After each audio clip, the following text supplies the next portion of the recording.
Hi, everybody. My name is Danielle Torba. I'm a senior from St. Vincent College, and that is in southwestern Pennsylvania. My chapter is small, so I'll be able to talk to you guys about things with small chapters. And I'm Bob Fisk. I'm a junior at the University of Connecticut in Storrs, Connecticut. And my chapter is a larger chapter, so if y'all are from larger chapters, I'll be able to speak to problems and solutions of larger chapters. So this is supposed to be very informal.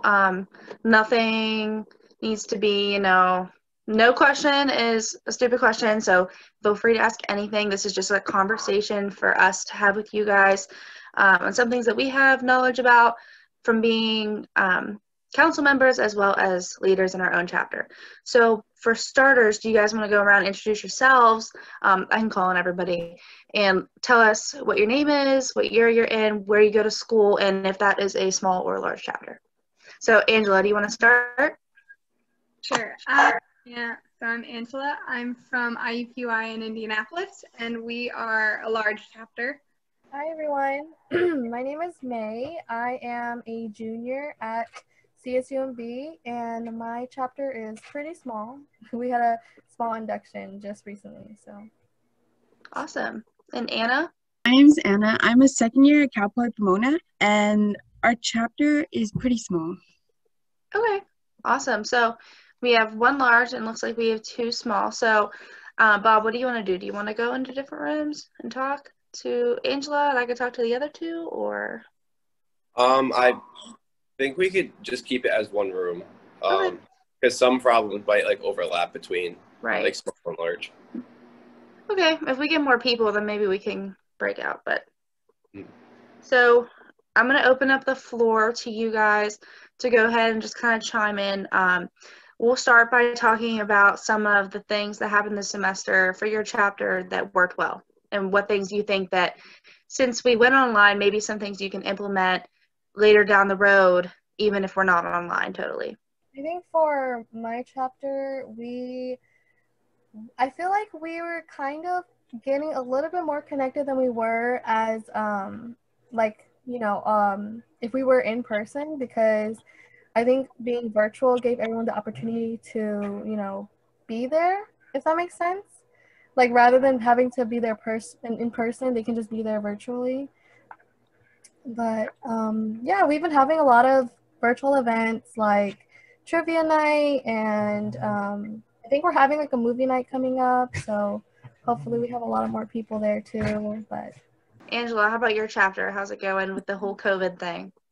So far, it's been okay. We haven't been able to host too many in-person events, although we did a pumpkin carving event back in October towards the end by Halloween, and it had a really good turnout even though the weather was bad, which is kind of surprising. So the only good thing that has come out of COVID is that when we do offer in-person events, I think people are just so itching to get out of their house or out of their dorm and do something with other human beings that they're a lot more active in it. But other than that, it's been a struggle to get people to attend virtual meetings. We don't have a lot to do, although the people who do attend them seem to be more talkative. Like, they're a little bit more active when they come to the meetings now. I'm not entirely sure why, but it's been okay. Just slower. For sure. Bob, do you have any suggestions for larger chapters and virtual meetings?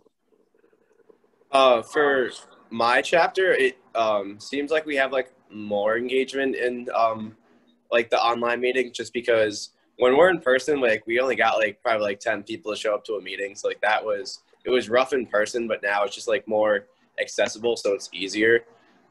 One thing I would say is maybe if you want to offer not like a raffle or something, but give some sort of prize or something that people could be entered in to win, like if they show up to meetings. Like my chapter only has like monthly meetings, so there's only going to be like 3 a semester, but like if they show up to like all 3, like what are they going to get? Like we also work on a point system where they get points for every meeting anyway, but like if there's an additional concept that like they can like work towards, or like they would be trying to get, that might increase engagement in meetings. we've briefly discussed a point system, but it's just how we would get that set up that we're struggling with. Because we have talked about it in meetings. I think the point system was brought up last year after one of the conventions. I don't know if we figured out how to get it situated. Like, who are we going to force to be responsible for keeping track of points? If we're going to keep it on like a spreadsheet, how we're going to handle it overall, especially with so many members that only like 50 to 60 are usually active or pretty darn active. But obviously the point system would encourage more of them to be active. So just keeping track of it has been a struggle when it comes to doing that stuff. I totally feel that. As like for UConn, we have a gigantic spreadsheet of everyone that is in our system for points, and still most people are not active. So if you're going through the list, we can see like our 40 or 50 people that are active and like most of them that aren't. But the good thing you could do in Google Sheets or like Microsoft Excel is you can with different tabs or whatever, you can tally up each year's worth of points, each academic year, and then make another one where you total the 4 years. And ours is if you reach 100 points by graduation, you get a free graduation cord. So that's just something to work towards. It's not just hey, you get 5 points for this meeting, 10 points for this meeting. It's just it has a meaning towards the end of what you're working towards. Okay. And do the students update the document themselves, or is an officer in charge of it? It's an officer in charge of it. So my chapter, it's the secretary position, which would be me this year. So basically, I take attendance at every meeting, or we've been lucky enough to host some meetings in person. So whichever officer was the one hosting the event, whether it's social events or academic events, something like that, they would take attendance there and give it to me. And then I would go through and give points to whoever showed up. And we also, we offer different amounts of points for different things. So if you come to a regular meeting, it's only 5 points, and same for social events. But if you go to an academic event or a volunteering event, which we haven't had many of those this semester because that's mostly in-person stuff. If you go to those type of events, those are more 10 points. Or we have usually have a dance marathon in the spring, or a relay for life team. And if you do that, since that's a larger event, you get 20 points. So if you need them, if that's also a thing, if people are working towards points and you need a lot of people for an event or something like that, just increase the points and you'll get more people to show up. Cool. I will bring that up then. Anna, how's your chapter doing? It's been kind of really hard to get people to show up because we've been 100% virtual since March. So it's and already when it was in person, it was so hard to get people to show up. So with the whole switch and everything, it's just kind of made it hard to get people to show up. But we have activities planned, and we had an activity a couple of weeks ago where a couple of people showed up. So our main focus of this semester is just getting everyone information out about the club, because next semester is when we're really active. So we're kind of just planning for next semester and trying to figure out what we're going to do to get people to show up. So when you tell people about your events, do you kind of plan them all out ahead of time, or do you just kind of plan them as time goes on and you let them know maybe a week in advance? We plan them in advance. We have for example, for spring, right? We already have our event planned out, but we're leaving space to plan more if we need it. But we basically have our schedule for spring set.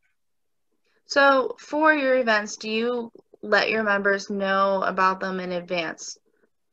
Your whole schedule? Yeah, not the whole schedule, but per event, we let them know before it's it comes up. That makes sense. So for my chapter, we're pretty small too. And the nice thing about small chapters is you're able to connect a little bit more with more of your members. So what I found actually when I was president, we sent out our entire timeline ahead of time to all of our members right at the beginning of the semester. That way they can kind of like pick and choose the events that they like based on their interests and their availability too. And that way you'll get more attendance that way, which I found, because then they can kind of plan accordingly with their semester and their semester schedules. This semester is a little weird because everything's kind of rushed and it's crammed and it's all, like you said, your school's all online. So a lot of people have these deadlines in mind, like I gotta get this done this time, I have midterms at this point. So maybe putting out your schedule in advance early in the semester would help with your attendance. At least I found it that way. Ooh, okay, definitely. We're gonna do that. May, do you have any suggestions for Anna? Because I know you said you did some virtual events. I mean, I honestly liked what you said, but I'm writing that down right now to have our schedule open to the members to see, because I think, like you said, that will definitely help out with the attendance. But I think other than that, I think reassuring your members that the council is there for them and that essentially you're sort of like their voice, if that makes sense. Like just encouraging them, providing that support to them, making sure that they feel supported. But yeah, I mean, we put it in our emails. We tell them. Our president is very vocal about that. He always, at the end of every meeting, mentions it, that he is there to hear them out and whatever need be. We also have, I'm not sure if other chapters have this, but we have a position where we have one of our officers is a event coordinator, and with that, members are able to go to them with events and sort of suggest the type of events that they want, or if they want to be in charge of that event, they have the option of doing that as well. So I don't know, maybe. It's all good stuff. It's definitely good too to have like a nice variety of events, because you're going to have different kind of people who engage with different types of things. You'll have people who like to go to things like Bob said with a Relay for Life, where they like to be right in that front line of participation. But then you'll have some people who kind of like, they want to sit back, they want to participate, but they don't want to be like full on, I want to go to these events and be like the sponsor and sit at the table and do all this stuff. Sometimes people just like to do donations or little things, but still like to participate in their chapter. There's just a lot of different types of people in college and in your chapter. And I feel like if you have a good variety of different kinds of events where you have service, donation, even just like signing a petition or something for something that you believe in your chapter, anything like that, you'll reach different kinds of people, and then you'll get different engagement with different kinds of people, if that makes any sense. Yeah, and along those same lines, you can always partner with other student organizations on your campus. That's something that we do at UConn, where like for around Thanksgiving time, we're doing like thank you letters to a retirement home nearby. So we're partnering with another honors organization just to not only kind of like boost both of our attendances, but maybe like so people can meet other people in the other organization as well. And that's always a good way to like get your word out, especially between two different honors orgs. This is obviously kind of like a freshman year thing you join, but like it's a good way to like if you meet like requirements for like another honors org, like you can go learn more about that there as well. I wanted to share my screen real quick because I actually pulled up the timeline that I made for my chapter when I was president, and I actually sent this to everybody, and we went over it at the first meeting for my chapter. So I'm going to share my screen to show you guys. I actually made this on PowerPoint too, which is pretty cool. Can everybody see it? Yeah. So this is the timeline that we made for my chapter, which is nice because it kind of has a nice flow to it, and it shows when our meetings are, so that people can plan in advance. Because a lot of the times, if you tell a college student a week in advance, it might be like, okay, I'll think about attending. And then by the time it gets to the event, they have a million things going on. So if you give them it in advance, they'll be more willing to cut out the time for it. So just a little thing there. Bob, do you want to say anything? Yeah, the way my chapter plans events is a little bit different. We only plan our events probably like a month in advance. So back the first like 2 weeks of class, we were planning for everything in September. And because we were fortunate to do on like in-person events, we had to get all of those for the semester in by a certain date. But anything online, it's kind of like variable where like we only send an email out like a week in advance of the events, and like we'll send one like the day of as a reminder if people wanted to go to it. But we plan it only like a month in advance, so it's always a working document in our executive board minutes. We have just like we made a chart, so like one for like each month. So like as new events come in or like people think of new events to host online, we'll like plug them in towards like at least like a week or two later, and then we could get it rolling like that. So like we don't always have all the events at the beginning of the semester, but we do kind of tell our officers like, hey, be thinking of events so we can fill up the calendar. But if not, like there is time for later if you need to like add in different events.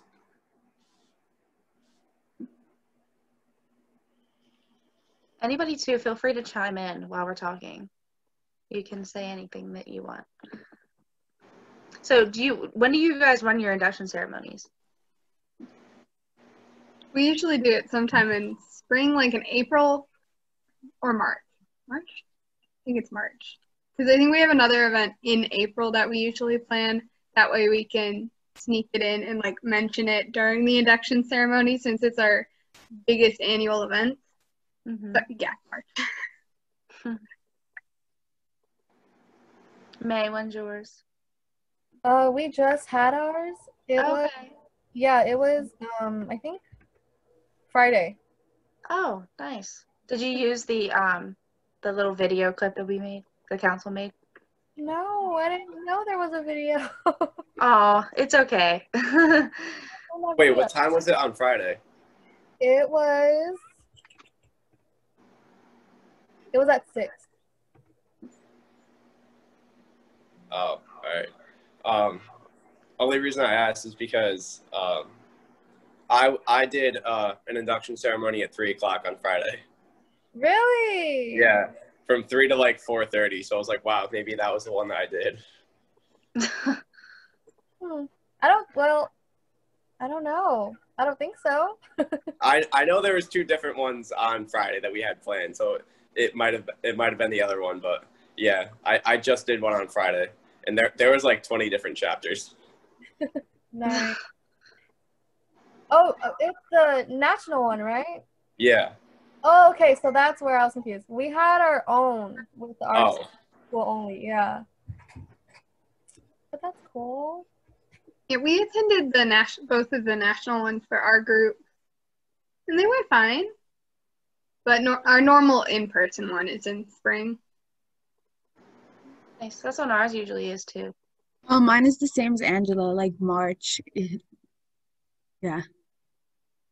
So were y'all able to do your induction ceremony like before COVID in March? We were super lucky. So we have this event called Sam Strong, and it's this massive in-person event that we do to raise money for St. Jude's. Like, it's huge. We put so much work into it. And we had it in February, really early in the year. So we were already panicking, planning it that fast. And then our campus got shut down like a few weeks later. Oh, we were so close to losing our Sam Strong dance. But we did lose initiation. But I think I'll take that. Losing the big event we planned. Does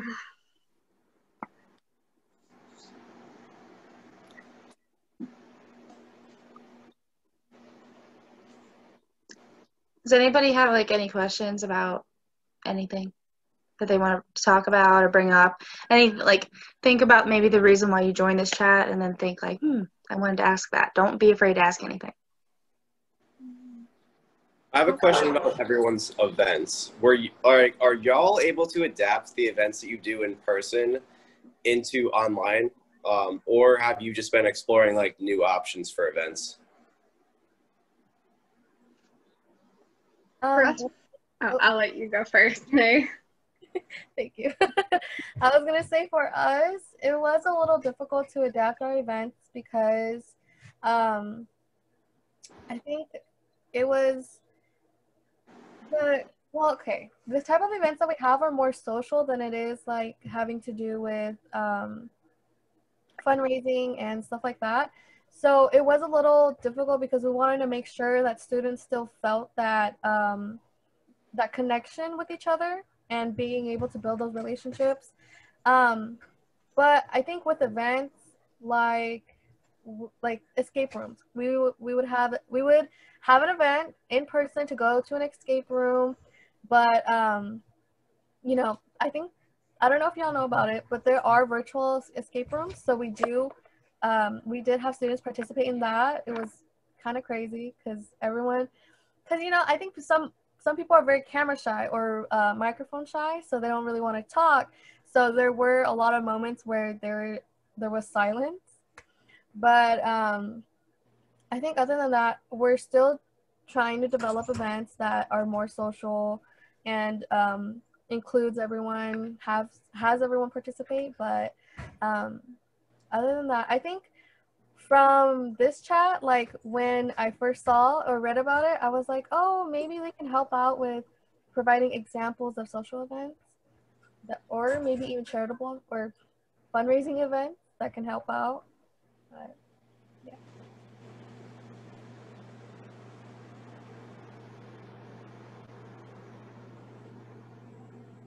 Yeah, for me, it's pretty much the same. Like our events tend to be more on the social side than anything else.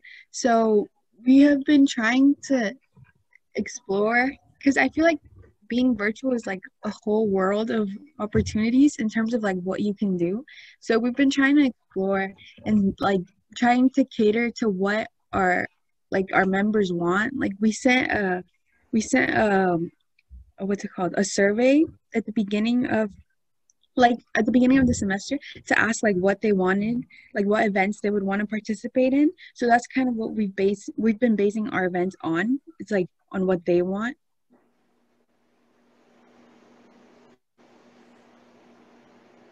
We usually do surveys too to send out to our general members, like especially for service events, because our service committee will like narrow it down and go, okay, here's some local organizations who are willing to work with us. We'll see who our students want to work with. And that could be children, you know, elderly, so we'll adopt a nursing home or stuff like that to narrow it down. And then we'll organize events based on that.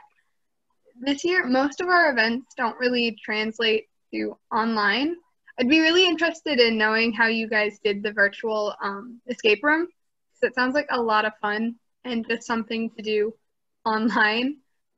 I think that's why we haven't had as many events, is because we can't translate them online, and we can't come up with too many good ideas for fun things to do in person that are still socially distanced, that our school will approve of. So I don't know. We have not done an awful lot this semester, at least. Being online is definitely tough, but it opens up a window of opportunity. For my chapter at St. Vincent, we have had numerous people talk from our school. We had Career Center hold a workshop for resume building, and that was done all online, which is easy to do because it was, I think it was like 9 o'clock at night when classes were over. So they were able to put examples up of resumes and show everybody some tips of some things online. And then you could have your resume up, like your current resume up on your screen to kind of compare. They would ask you some things. So that was nice. And then we also did mock interviews with the Career Center because a lot of the interviews for professional schools or jobs right now for students that are leaving college are mainly done online. So that was another good thing. And they gave a bunch of nice tips for interviews that are held online. And then we also had a talk with one lady from a domestic violence center on building healthy relationships with students and just peers in general. So that was really nice. And you could, like I said, with being online, it's hard, but you can reach so many resources and you're not limited to the amount of people who can come on your Zoom and talk with you. One thing that I like about escape rooms, I like that May brought it up, because for my job, I work at a ropes course, and because that is like just like not able to happen in person, we've been doing basically gigantic Zoom calls with team building kind of things, and one option that we explored was escape rooms. So what we have done was we've taken a picture of our like student union. You could take a picture of like anywhere popular around campus and just like hide clues, and like that I found like you don't exactly need to know everyone else in the Zoom call, but like it's like a really good way to get people communicating and stuff. And like not like for the clues to escape the escape room, we've had trivia about our school, but also we just had like riddles and other things that some people if they really enjoy riddles, they might know them off the top of their head, or like it might take them a while. So you could add like a bunch of different sorts of clues in there as well. So like I really like the escape room idea. Okay. Yeah, that's cool. Also, I don't know if anybody does like virtual bingo or anything, but not my chapter, but my school activities board does a virtual bingo, and that's really fun. And you can win money too. So like, hey, it's pretty awesome. I'm trying to think what else we did. Does anybody use Kahoot? You know what Kahoot is? We just started using those. So yeah, you can use that too. Yeah, you can use those too as a way to engage people and kind of get them involved. It's hard for me to think of things online because I'm not used to telling you guys how to do things online because I never did this. So it's hard. It's hard for me too to think of things, and it's hard for everybody else because we never did this. But those are really good ideas. I'm really excited about the escape room. Hopefully we'll figure that out by spring to host one of those. That'll be fun. I think a lot of students would like it. If you need the answers, you can give me your email and I can send it to you. Okay, sure. I'll go ahead and put it in chat if I spell it right. There you go.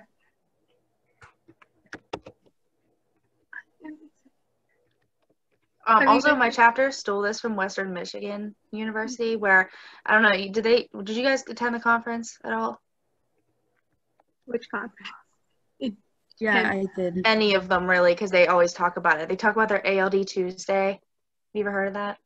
No. So what they do, every Tuesday they call it #ALD Tuesday, and they have their members post something with their ALD gear or something related to ALD, and then they can earn points that way too because they also have a point system. But my chapter kind of stole that because it was kind of cool. So it's like if they take pictures at events or if they're wearing something ALD, it's usually on Tuesdays.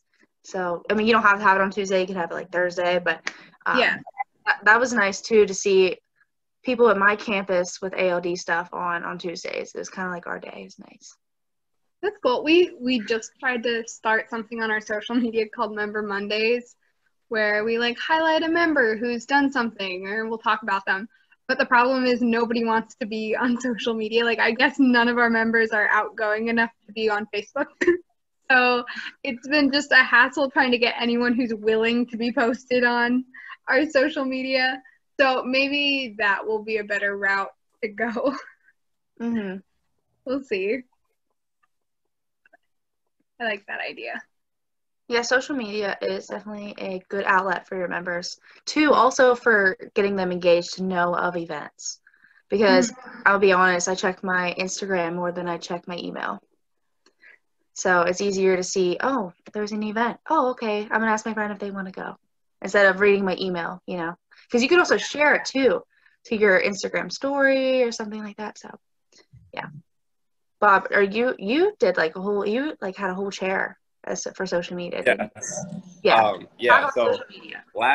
Last year I was considered the communications chair of the executive board. So I was that's just a fancy role for in charge of social media and our website. So what I would do as the social media person was I would post, we had a Instagram, a Facebook, and a Twitter, and a LinkedIn. I didn't really post on LinkedIn a lot, but for the other 3 pages, any like day that we were hosting an event, I would post the day of.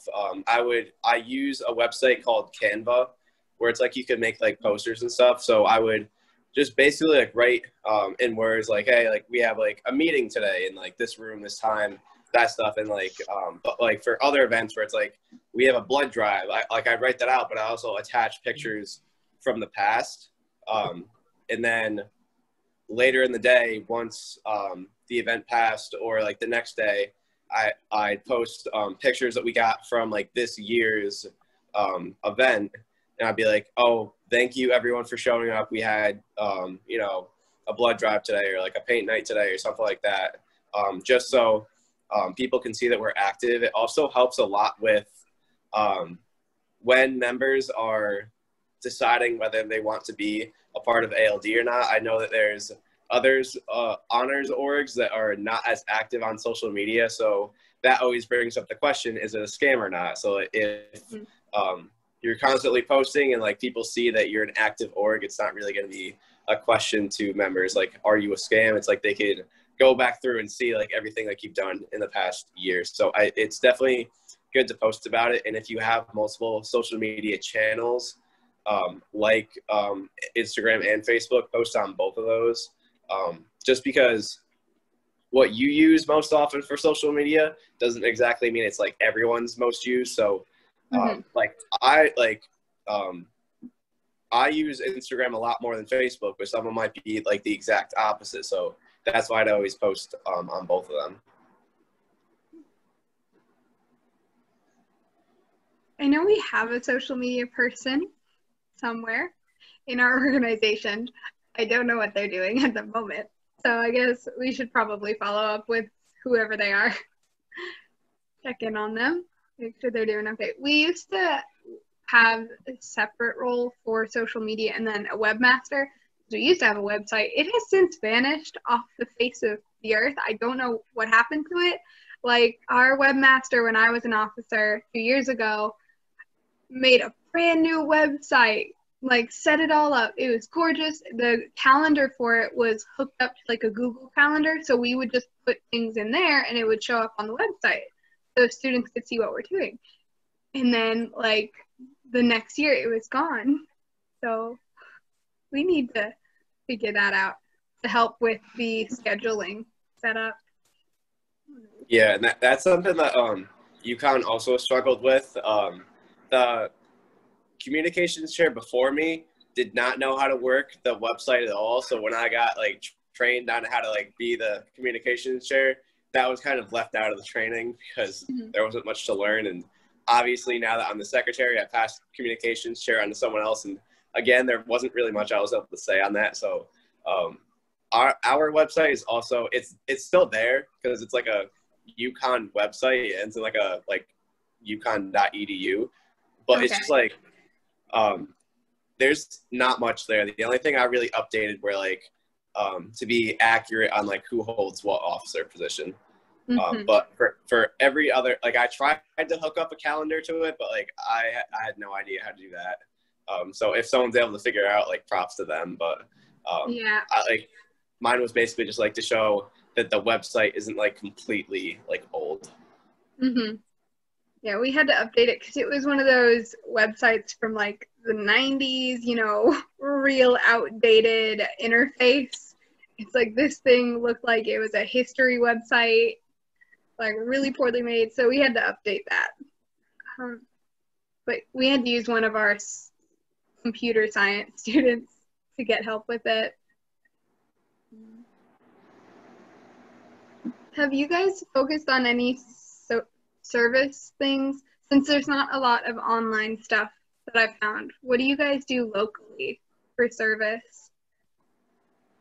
We have a lot of donation drives on our campus, and then they could drop them off at various offices that are collecting the items. We had a peanut butter drive for the food bank. So members were able to bring a jar of peanut butter. And we collected like 400 things of peanut butter, so it was pretty cool. That's impressive.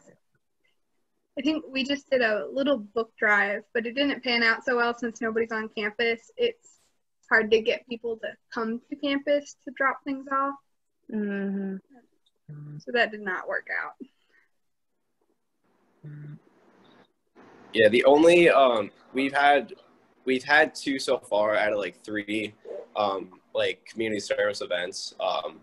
One of them was a food drive, so that went like similar. People just like drop food off, not even like strict like directly to us. Like we gave them the location to the soup kitchen, and like they would just like bring stuff there. Another thing we did was we did a virtual 5K.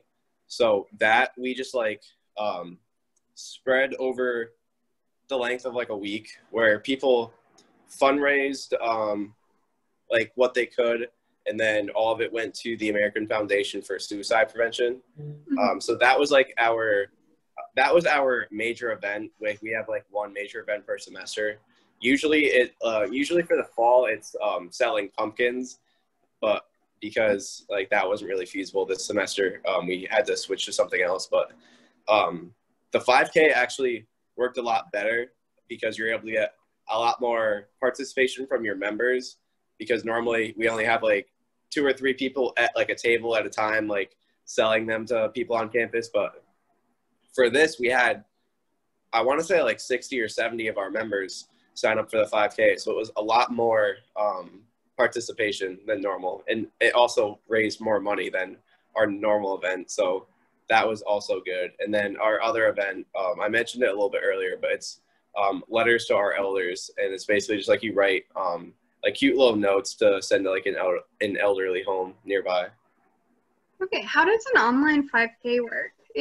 Was it set up by like a different organization and you just partnered with them, or is that something you guys set up from scratch?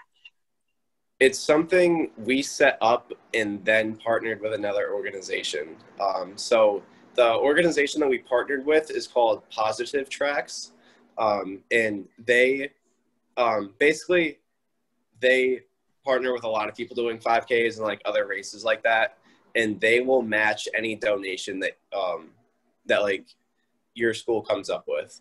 So our total ended up being like $600 or $700. So they ended up matching that as well, and it all went to the American Foundation for Suicide Prevention. So I'm not sure exactly how it was set up. We have one chair on our executive board strictly for the one major event per semester. So that was basically her entire semester worth of work, just like planning and communicating with Positive Tracks and like getting the word out about that. So after like month and a half, 2 months of that, we were able to, after like a month and a half, 2 months into the semester is when we had the event. It was kind of like mid to late October. So that like there was a lot of planning that went towards it, but it was like a huge success. And then in order to gauge participation, like we had a sign up for people just to like write their name and email and stuff. But in order to make sure that they followed through on it, we also encouraged them to take pictures of them running or stretching or like some sort of like footage that like just like captured like they did a 5K. Like whether they wanted to be a picture of them or just like a picture of like a map my run screen where it just like shows the like distance that you ran, but like something to like prove they actually did it. And so that's also a way to get stuff to post on social media is for like virtual events, since you can't see everyone doing it, just like have them send in things to you to prove that they did it. And then now you have like a giant collage of pictures that you can choose from to post on social media. Okay, that might be something we do to replace our charity dance, because that's something we've been struggling to come up. We can do our silent auction online. That's easy-ish enough, but we can't replace the in-person dance portion. So we've been trying to figure out how to move something else online that's still a fundraiser. So that might be an option for us. That's really cool.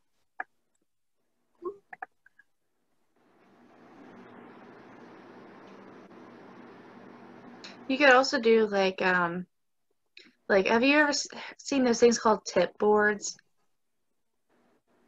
So some organizations have these things called tip boards, and it's just like a card with 100 numbers on it, and people donate money to try to win like whatever the prize is for that tip board. So then like people buy their number until it reaches 100, and then they come in like these cards, and then you scratch off the little corner, and it gives the number of whoever the winner is for that card. It's pretty cool, and then they win the prize, whatever it may be. And I know a lot of organizations, like a lot of nonprofits do it, and they make a lot of money that way to raise money. Yeah. Or you could do like some sort of virtual night where people can donate $10 and then you're raffling off prizes every 5 minutes on like a live Facebook or a live Instagram story or something. Okay, I've never heard of these. So our school has this weird thing about gambling. So we're not allowed to have raffles. Like people have to be able to pay and get what they pay for, because our school is very strict about gambling for whatever reason. Like I don't know why. They're so obsessed with it. Huh. They're super strict about whether or not we can have raffles because of it. I don't know if we'd be allowed to do that.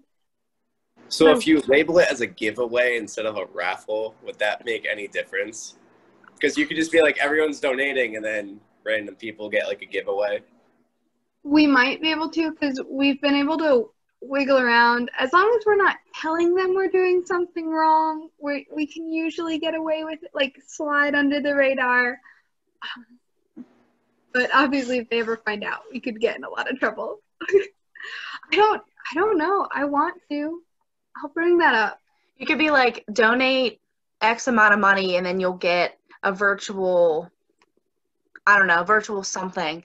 And then you could kind of like have a Facebook where like people who have donated get a chance to enter in for a prize or something, like after the fact that they already bought something, like they like donated to get a virtual heart or something. I don't know.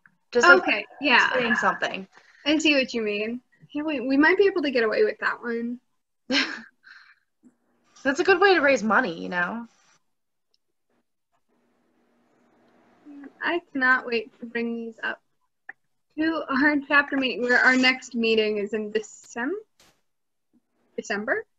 Our next officer meeting is. So we partnered with the bio department. I'm a biochem major, so I kind of like initiated this. We do science of sci-fi nights every month, and they're very fun. How does that work out? So we pick something sci-fi, like for example, we'll talk about Star Wars. Mm-hmm. We'll pick something in Star Wars and talk about some sort of like sci-fi aspect of Star Wars, and then kind of talk about it in the science-y way, kind of explain the science of it. I know somebody also did like Spider-Man spider webs and explained like the science of the spider webs and how like he's able to like go from building to building and stuff, and that was really cool because a lot of people like Star Wars, Spider-Man, things like that. So it kind of like talks about it in a fun way. Okay. Those were fun. And plus, like, we got people from Tri Beta, which is the Bio Honor Society, to join with Alpha Lambda Delta, and it was really nice. You could also do coffee and study nights online. You could do kind of keep everybody accountable during finals week by having them like be on Zoom, and then that way if there's tutors there, they could help. Hey, does anybody know how to solve this calc problem or whatever? That's a good way to get people all together and keep them accountable by studying and then having coffee and just, you know, good. It's just good social time. I'm surprised we haven't done anything tutor related yet, especially since we're an honor society. I feel like we should have, but now that it's online, we might be able to pull it off. So that's a good idea too. Another thing that my school tried to do, but like was not successful in implementing before COVID hit, was we were trying to set up like a mentor program where if someone felt comfortable like being like a mentor and like checking in on someone else for like academic like purposes, then we were gonna like pair them up, and like that, like on the flip side, if someone felt like they needed someone maybe like in the same major to kind of like ask questions to and stuff like that, we were gonna like pair them up. We're gonna have like a whole meeting for it, sometime in April to pair everyone up, and then like that just like never happened. But I feel like that's kind of like the same thing, like a coffee and study kind of thing, where if you could just like have members like meet each other and like study together, that would also be like a positive. Yeah, that's a really good idea. And the cool thing about Zoom is you can do breakout rooms. So if people want to join, like you can like recruit tutors from different areas. So you do like Spanish, Calc, history, bio, chemistry. You can get all these different tutors, put them all in different breakout rooms, and then like the general big room that you guys all join, they could go into the different rooms and ask questions to the different tutors to study for finals. Because like I go to a liberal arts school, so I have like literature, history, I have English, and I have my science classes too. So it's not just my science classes. So that's nice to be able to ask different questions to different people. Yeah, really What good. you could do with Zoom is just you got to get creative with it. Yeah. I think everybody got so creative with coming up with these awesome in-person events, and then boom, our whole world changed. Yeah. I'm really excited for these. Hopefully I'll have them brought up by the next meeting. That's exciting. Yeah. Anna, do you have any questions that you wanted to ask? I wanted to ask how you guys kept members like involved after their first year, because in my school it's pretty much like just the first year and then like you never see them again. So like how do you guys continue to keep people like interested in the club? That's a problem we have too. It's because you can only be an officer your first year, and then usually our officers and other freshmen kind of just vanish off the face of the earth after that first year. Like we've got a couple dedicated seniors who are still around, or if they happen to know one of the officers, they tend to stick around longer. Mm-hmm. But then they That's where the point system really comes into good play, because you're keeping them accountable, and if they want free graduation cords, then that's what we do too. We give off the free cords. Then that would really help them get more involved, because then it keeps them accountable to get the points, and it keeps them active that way. Bob, did you want to speak to that? Yeah, I think the point system really like does like a good job of keeping people involved, because like people are most active only during their first year with Alpha Lambda Delta, and I actually think that the online meetings and stuff this fall has retained more members of like the class that we just inducted, because in the spring right after induction we see like a huge boost in attendance because it's all the new members. And then comes the fall, they all stop showing up. So like with everything virtual right now, and people just like being able to like log on to like a computer to be able to like be in meetings and get points, that helps. But also if someone is involved in their first like full academic year and they get say 40 or 50 points, they're already halfway there to the like 100 point mark to get a graduation cord. So that will like, even if they're not coming to like every single event anymore, like they'll still come to like events here and there to try to like get their point total up. And also it's a little different for my school, because officers are allowed to keep positions all the way up until like senior year. And it's actually encouraged that we do that. So our president is basically always a senior. The vice president is almost always a junior. This year ours is a senior. So it's like we give like we leave other positions open on the officer board, just so other people coming into officer positions can get a feel for what the board is like. And then in their junior or senior year, then they could take on more of a responsibility now that they know how like everything works. So also, it gets to the point where it's like if we have no one coming, we also open our events to non-ALD members. So like we had like kickball in the spring, and not a lot of ALD members sign up for that. So we say, hey, you can create a team of your friends, just one person has to be in ALD to join. So like that's also a way to increase participation. So because officers hold positions and we know about how many people are going to show up, we can just like say to our friends that are in ALD or aren't and be like, hey, come to this event. Like, we need people. Our point system is a little bit different because we require a minimum of 2 points every semester. So like our table events are usually half a point for volunteering, and some of the bigger events would be 1 point, maybe a point and a half.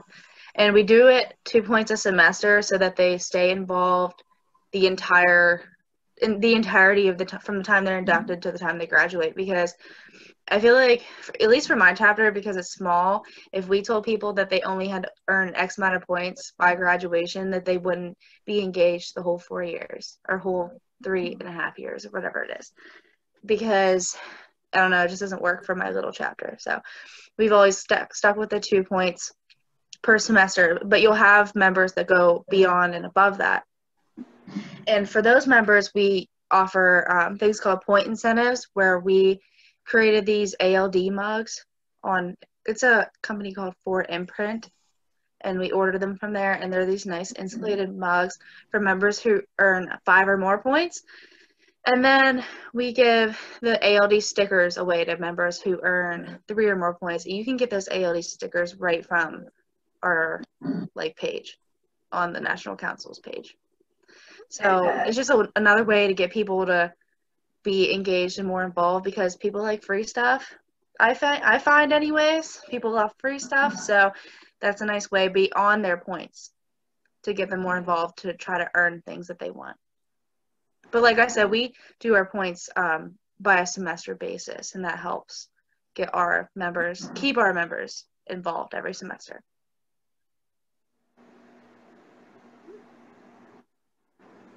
Now that we're all online and we don't have in-person meetings, most of our budget went to pizzas for all of our meetings. So honestly, I'm surprised. We have just started including prizes for general meetings, mainly because we can afford it now. So $3 $20 gift cards is nothing when we don't have to pay $140 for pizza. So we just started doing that, but we might get more into it as we get along the semester. So we'll keep an eye out for those stickers. I really like stickers. Everyone does. Do you guys have any other questions before we close this little conversation? See you guys.